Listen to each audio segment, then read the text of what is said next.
৮১ বছরের এক বৃদ্ধ তার সুবেদারি পদ থেকে অবসর নিচ্ছেন। যে প্রাণের নগরীকে তিনি তার মতো সাজিয়েছিলেন সেটিকে তাকে ছেড়ে যেতে হবে। শায়েস্তা খাঁ ঢাকার সুবেদারি থেকে যেদিন অবসর নিলেন, মানুষের ঢল নেমেছিল রাস্তায়। তার বিদায় মিছিলে যোগ দিতেই মানুষের সেই ঢল। রাষ্ট্রীয় সব মর্যাদা প্রদর্শনের পর তার নির্মিত পশ্চিম ফটকের সামনে দাঁড়িয়ে শেষ বিদায় নিলেন। তার আমলেই ঢাকা পরিণত হয় সমৃদ্ধি নগরীতে। চালের দাম নেমে আসে প্রতি টাকায় ৮ মণ। তাই বিদায়ের মুহূর্তে তার শেষ নির্দেশ ছিল, তিনি যে পশ্চিম ফটক দিয়ে শহর থেকে বিদায় নিচ্ছেন তা যেন বন্ধ করে দেওয়া হয়।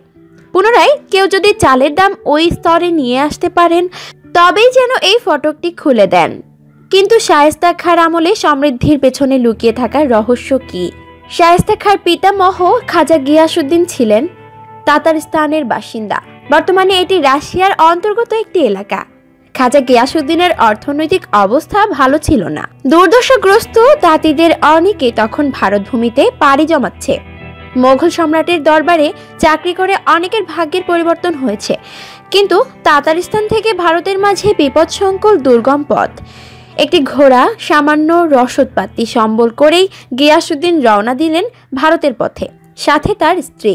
পথে মরুভূমি, অসুস্থ হয়ে পড়ল স্ত্রী, হাতে থাকা রসদপত্র শেষ। স্বদেশে ফিরে যাওয়া অসম্ভব, সামনে প্রতিটি পদক্ষেপ দেওয়াও কঠিন। এমনই এক কঠিন অবস্থার মুখোমুখি তারা। এমনই অবস্থায় খাজা গিয়াসের পত্নীর কোলজুড়ে এলো প্রথম সন্তান। কঠিন মরুভূমিতে জন্ম নেওয়া এই কন্যা শিশুর নাম রাখা হয়েছিল মেহেরুন্নেসা। এমন অবস্থায় পথ চলা অসম্ভব হয়ে পড়েছিল খাজা গিয়াস আর তার স্ত্রীর পক্ষে। কাকতালীয়ভাবে একদল পর্যটকের সাথে দেখা হয়ে যায় তাদের। প্রাণ বাঁচিয়ে আকবরের দরবারে পৌঁছে যান তারা। তার চারিত্রিক দৃঢ়তা দিয়ে ধীরে ধীরে আকবরের বিশ্বস্ত রাজকর্মচারীর একজন হয়ে ওঠেন খাজা গিয়াসউদ্দিন। খাজা গিয়াসউদ্দিনের মেয়ে মেহেরুন্নেসা রূপে গুণে ছিলেন অতুলনীয়া। অনেক চড়াই উতরাই পাড়ি দিয়ে মোগল সম্রাট জাহাঙ্গীর তাকে বিয়ে করেছিলেন। মেহেরুন্নেসা হয়ে উঠলেন ভারতবর্ষের সম্রাজ্ঞী।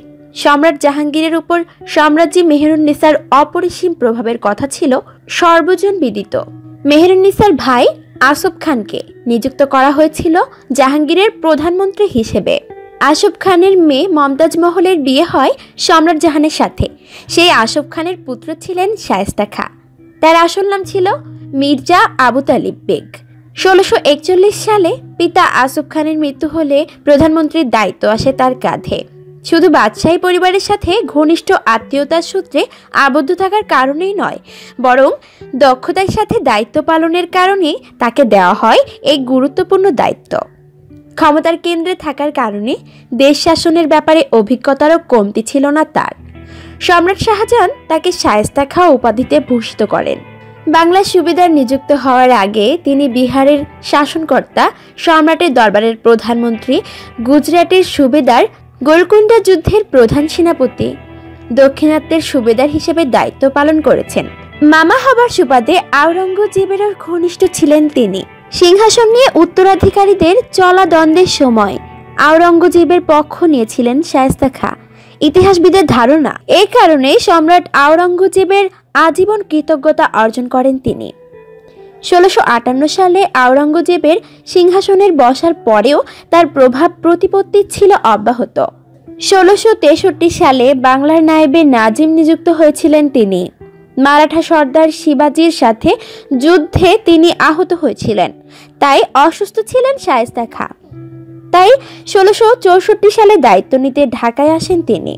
নদীবিধৌত বাংলায় তখন মগ আর পর্তুগিজ জলদস্যুদের শায়েস্তা করার দায়িত্ব শায়েস্তা খাঁর কাঁধে। মগ জলদস্যুদের দস্যুতার মাত্রা সীমা ছাড়িয়ে যাওয়ায় বণিক আর সাধারণ মানুষ অতিষ্ঠ হয়ে পড়ে। বিদেশি বণিক তো দূরের কথা, ভারতের অন্য এলাকার সাথেও ব্যবসা বাণিজ্য করতে পারছিলেন না বাংলার মানুষজন। নিত্য ব্যবহার্য জিনিসপত্রের দাম তাই আকাশচুম্বী। মগ আর পর্তুগিজ জলদস্যুদের নিশ্চিহ্ন করতে পারলে ব্যবসা বাণিজ্যে ইংরেজরা পাবে অপরিসীম সুবিধা। এই কথা ভেবেই তিনি ইংরেজদের কাছে সহায়তা দাবি করেন। তবে ইংরেজরা রাজনীতিতে জড়িয়ে না পড়ার কথা জানিয়ে কোনো সাহায্য করেননি। এতে ইংরেজদের উপর ক্ষুব্ধ হয়ে গিয়েছিলেন শায়েস্তা খাঁ। জলদস্যুর হাত থেকে রেহাই পেতে ওলন্দাজ বণিকদের সহায়তা দাবি করার প্রস্তাব দিলে তারা তৎক্ষণাৎ রাজি হয়ে যায়। তবে ওলন্দাজদের আসার আগেই ভয় ভীতি প্রদর্শন করায় সন্দ্বীপে পর্তুগিজ জলদস্যুদের কিছুটা নিয়ন্ত্রণে নিয়ে আসেন। যেহেতু ইতিমধ্যেই পর্তুগিজদের তিনি নিয়ন্ত্রণে এনেছেন, তাই ওলন্দাজদের সহায়তার দরকার ছিল না। ফলে মোগল নৌবহরে যুক্ত হওয়ার জন্য ওলন্দাজ রণতরী উপস্থিত হলে তিনি তাদের ধন্যবাদ দিয়ে বিদায় জানান। এই অভিযানে সহায়তা করার বিনিময়ে ওলন্দাজ বাহিনী তার কাছ থেকে অতিরিক্ত সুবিধা আদায়ের যে সম্ভাবনা তৈরি হয়েছিল, সেই পরিস্থিতি থেকেও মুক্ত হয়েছিলেন শায়েস্তা খাঁ। বিরাট শক্তিশালী মগ জলদস্যুদের উৎপাত থেকে রক্ষা পেতে দরকার স্থায়ী সমাধান। একথা মাথায় রেখে ঢাকায় নৌ এবং অশ্বারোহীদের সমন্বয় বাহিনী গড়ে তোলার প্রয়োজন অনুভব করেন তিনি। শায়েস্তা খাঁ দীর্ঘদিন পরিশ্রম করে ৪৩,০০০ সেনার বিশাল বাহিনী গড়ে তোলেন। নদী পথে হোসেন বেগের নেতৃত্বে এবং স্থলপথে নিজের পুত্র উমেদ খান নেতৃত্বে সম্মিলিত বাহিনী পাঠানো হয়। গঙ্গার বদ্বীপ এলাকার বিভিন্ন অঞ্চলে দস্যুতা করে বেড়ানো মগদের ধাওয়া করে আরাকানে ফেরত পাঠানো হয়। মগ এবং পর্তুগিজ দস্যুদের আধিপত্য কমে আসায় ঢাকা সহ পুরো পূর্ব বাংলায় ব্যবসা বাণিজ্য, স্থিতিশীলতা এবং নিরাপত্তা ফিরে আসে। একই সময়ে আরাকানদের কাছ থেকে চট্টগ্রাম দখল করে তার নাম দেন ইসলামাবাদ। নদীপথ নিরাপদ হওয়ায় শায়েস্তা খাঁর সময় আমদানি রপ্তানি বাণিজ্যে গতিশীলতা আসে। বাণিজ্যের এই গতিশীলতার কারণে ঢাকায় পণ্য সরবরাহ বাড়ে, মানুষের ক্রয় ক্ষমতাও বাড়ে। ১৬৬৬ সালে ইউরোপীয় পর্যটক ফ্রান্সিস বার্নিয়ারের মন্তব্য ছিল, চালের সাথে ঘি এবং ৪-৫ রকমের মটরশুঁটি দিয়ে একরকম খাদ্য তৈরি হয়। এটি অতি সাধারণ লোকের খাদ্য। মাছ মুরগিও পর্যাপ্ত পরিমাণে পাওয়া যায় বাজারে। শায়েস্তা খাঁর আমলে ঢাকা ছিল মসলিনের জন্য প্রসিদ্ধ। ওলন্দাজ বণিকেরা ঢাকা থেকে এই বস্ত্র ইউরোপ আর এশিয়ার বিভিন্ন দেশে রপ্তানি করত। তবে সবচেয়ে ভালো মসলিন তিনি রাজপরিবার এবং শাসনকর্তাদের ব্যবহারের জন্য রাখতে নির্দেশ দিয়েছিলেন এবং এই লক্ষ্যে একজন কর্মচারীও নিয়োগ করেছিলেন। শায়েস্তা খাঁ কতটা চতুর এবং দক্ষ ছিলেন তা আরেক ইউরোপীয় পর্যটক জ্যা ব্যাপটিস্ট ট্যাভার্নিয়ারের লেখা থেকে পাওয়া যায়। তিনি তার দিনলিপিতে লিখেছিলেন, শায়েস্তা খাঁ সম্রাট আওরঙ্গজেবের মাতুল এবং রাজ্যের সবচেয়ে চতুর লোক। ঢাকা আগমনের পরদিন তাকে সালাম দিতে গেলাম। তাকে সোনার বুটিদার ও সোনালী ফিতা জড়ানো একটি জমকালো লম্বা জামা এবং পান্না খচিত একটি চাদর উপহার দিলাম। তবে রাজত্ব আদায়ে শায়েস্তা খাঁ ছিলেন কঠোর। কোম্পানিগুলোর কাছ থেকে বছরে ৩,০০০ টাকা কর আদায় করেছিলেন তিনি। জনগণের কাছ থেকেও কর আদায় বৃদ্ধি পায় তার আমলে। শায়েস্তা খানের শাসন আমলে মোট জাতীয় উৎপাদনের ৪৩.৮ থেকে ৬৪% সংগ্রহ করা হয়েছিল রাজস্ব থেকে। অনেকে বলে থাকেন এর ফলে জনগণের ক্রয় ক্ষমতা উল্লেখযোগ্যভাবে হ্রাস পায় এবং জিনিসপত্রের দাম অস্বাভাবিকভাবে কমে যায়। তবে শায়েস্তা খাঁ কোম্পানির ব্যাপারে কঠোর হলেও জনগণের কাছ থেকে অতিরিক্ত কর আদায় না করার লক্ষ্যেও ব্যবস্থা নিয়েছিলেন। ইংরেজ সহ সব ইউরোপীয় বণিকদের শায়েস্তা খাঁ অনধিকার প্রবেশকারী বলে মনে করতেন। বিশেষ করে তারা শাসনামলের শেষের দিকে ইংরেজদের সামরিক ক্ষমতা বৃদ্ধি এবং রাজধানীতে জড়িয়ে পড়ার প্রবণতা দেখে তাদের উপর ক্ষিপ্ত হয়ে উঠেছিলেন।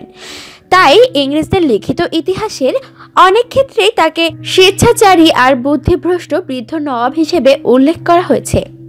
তবে ন্যায়পরায়ণ শাসক, দক্ষ যুদ্ধ পরিচালক হিসেবে তার খ্যাতি ছিল বাংলার মানুষের মুখে মুখে। তার সময় ঢাকা ব্যবসা বাণিজ্যের কেন্দ্রে পরিণত হয়। জলদস্যু বিতাড়িত হওয়ায় আমদানি রপ্তানি বাণিজ্যে পূর্ব বাংলার সোনালী সময় শুরু হয়।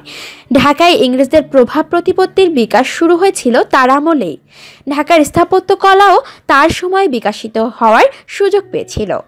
প্রিয়তম কন্যা পারিবারিক সমাধি সৌধ ছাড়াও তার আমলে নির্মিত হয়েছে ছোট বড় অসংখ্য মসজিদ। ঢাকার বুকে এখনও শায়েস্তা খানের স্মৃতি আছে উজ্জ্বল হয়ে। শায়েস্তা খানের বিদায়ের দিনে দেওয়ার নির্দেশটি পশ্চিম ফটকে আটকে দেওয়া হয়েছিল। বন্ধ ফটক পুনরায় খুলেছিল ৪০ বছর পরে। সরফরাজ খানের শাসন আমলে চালের দাম আবার ওই স্তরে নেমে এসেছিল। ঢাকা থেকে বিদায়ের পর আগ্রায় বিশ্রামের সিদ্ধান্ত নেন শায়েস্তা খাঁ। সেখানে ৮৬ বছর বয়সে শেষ নিঃশ্বাস ত্যাগ করেন তিনি। পরপারে চলে গেলেও তার কিংবদন্তি আজও বেঁচে আছে ঢাকার মানুষের মুখে মুখে।